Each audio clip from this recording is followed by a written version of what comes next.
Hi friends. இன்னைக்கு நம்ம ஊரில் வந்து பங்குனி ஊற்றுறோம். முருகன் கோயிலுக்கு பால் குடம் எடுக்கிறாங்க எல்லாருமே.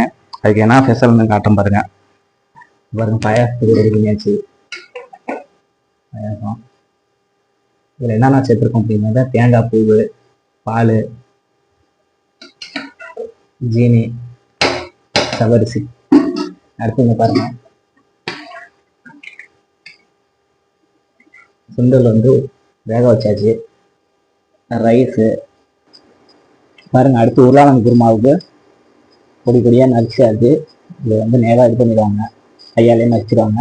அது தேவையான தேங்காய் பூவு கொண்டாந்து வெளில முட்டைக்கோஸ் காட்டுறவாங்க பாருங்க. அடுத்து முட்டைக்கோஸ் நல்லா ரெடி ஆயிடுச்சு.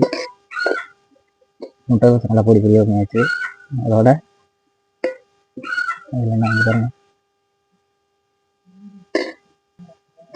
பாருங்க கடலைப்பருப்பும் சேர்த்துருக்கோம். பாருங்க கடலைப்பருப்பு, பச்சை மிளகா,